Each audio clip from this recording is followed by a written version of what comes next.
तरीके से रेखा गुप्ता का एक वीडियो सामने आया है मुख्यमंत्री जी का कि पीएम मोदी का भी फोटो लगाना जरूरी है सारे दुर्गा पूजा समितियों में। नहीं, ये कौन से देवता हैं मोदी जी? क्यों लगाएंगे मोदी जी का क्यों? ये धार्मिक विषय है हमारा। प्रधानमंत्री जी हैं। नहीं, प्रधानमंत्री का रामलीला में क्या मतलब? जब अति हो जाती है किसी चीज़ की ना, तो उसमें फिर पब्लिक अपने हाथ में ले लेती है कि ठीक है भैया, तुम नहीं करोगे तो हम कुछ करेंगे। और युवा शक्ति, उसको कोई चैलेंज नहीं कर सकता। नमस्कार, मैं आर.के. जायसवाल और आप देख रहे हैं जनमत की पुकार। मौजूद हूं पूर्व जिलाध्यक्ष मनोज यादव जी, जो कांग्रेस के जिलाध्यक्ष रहे हैं। मनोज जी, यूनिवर्सिटी चुनाव को लेकर कैसे देखते हैं, एनएसयूआई को लेकर? देखिए जायसवाल जी, लास्ट ईयर भी कांग्रेस बड़े अच्छे जोर शोर से लड़ी थी और हमने 3 सीटें जीती थी प्रेसिडेंट समेत। और अब की बार भी कांग्रेस पार्टी पूरी तैयारी से है और हमारा जो पैनल है वो बहुत अच्छे बच्चों का पैनल कांग्रेस पार्टी ने चूज़ किया है। और इस बार देखेंगे हम चारों की 4 सीटें हम जीतेंगे। जिला स्तर पर, ब्लॉक स्तर पर हमारे जो अध्यक्ष हैं और जो समितियां बनी हुई है हमारी कमेटी, वो उसमें लगी हुई हैं और पूरी तैयारी से हो गया। आज उनका नॉमिनेशन का लास्ट डे है, तो मेरी सभी कैंडिडेट्स को शुभकामनाएं भी हैं और हम एनएसयूआई का दूसरा चुनाव जीतेंगे। मनोज जी, जिस तरीके से नेपाल की खबरें आ रही है, लगातार वहाँ से वीडियो आ रहा है, जिस तरीके से वहाँ पे हिंसक हो रहे हैं, बच्चे भड़क गए और प्रधानमंत्री राष्ट्रपति को वहाँ से इस्तीफा देना पड़ा, भागना पड़ा, कैसे देखते हैं सब घटनाक्रम? नहीं, देखिए जायसवाल जी, अति हर चीज़ की बुरी होती है। जब आप भ्रष्टाचार में डूबेंगे, एम्प्लॉयमेंट की तरफ ध्यान नहीं देंगे, लोगों की, बच्चों की एजुकेशन की तरफ आपका ध्यान नहीं होगा, आपके बच्चे तो विदेश में जाके पढ़ रहे हैं, यहाँ के लग्जरी लाइफ जी रहे हैं, और लोगों को, जो आम जनता है उसको रोज़गार नहीं है, रोटी नहीं है, शिक्षा नहीं है, तो ये सब चीज़ें उभरनी एक तरह से नेचुरल हैं। जब अति हो जाती है किसी चीज़ की ना, तो उसमें फिर पब्लिक अपने हाथ में ले लेती है कि ठीक है भैया, तुम नहीं करोगे तो हम कुछ करेंगे। और युवा शक्ति, उसको कोई चैलेंज नहीं कर सकता। उनको समझाना भी बड़ा मुश्किल होता है, लेकिन अपने अधिकार के लिए युवा आजकल लड़ रहे हैं।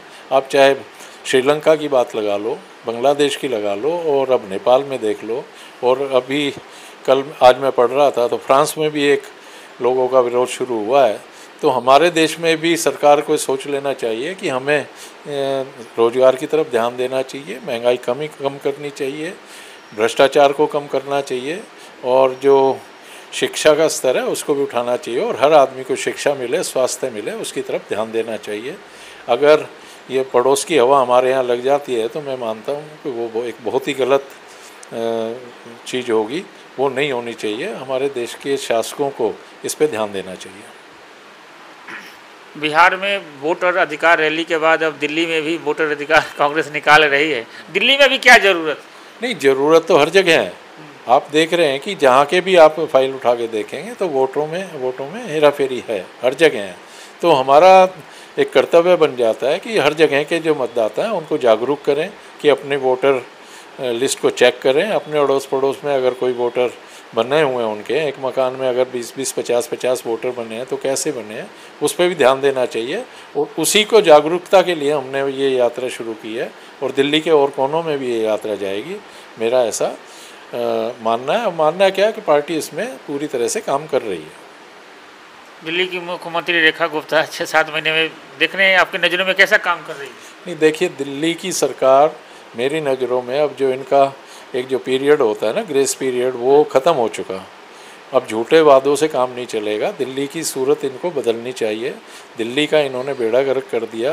पहले कहते थे कि दिल्ली में पानी भरता है तो आम आदमी पार्टी सरकार ने या पूर्ववर्ती सरकारों ने कोई काम नहीं किया। अब ये क्या कहेंगे, पिछली बार से ज़्यादा पानी दिल्ली में अब की बार भरा है। सड़कें जगह जगह टूट गई हैं, नाले ओवरफ्लो चल रहे हैं, मेट्रो स्टेशन तक पानी की चपेट में आ गए हैं। तो दिल्ली की सरकार को काम करना चाहिए जो धरातल पर दिखाई दे। ऐसे बातें बनाने से कोई काम चलने वाला नहीं है। दिल्ली की जनता बड़ी जागरूक है। अब की बार इनको आगे निगम के चुनाव आए या आगे विधानसभा के, अगर यही हाल रहा तो जनता इनको सबक सिखाएगी। जिस तरीके से रेखा गुप्ता का एक वीडियो सामने आया है मुख्यमंत्री जी का कि पीएम मोदी का भी फोटो लगाना जरूरी है सारे दुर्गा पूजा समितियों में। नहीं, ये कौन से देवता हैं मोदी जी? क्यों लगाएंगे मोदी जी का क्यों?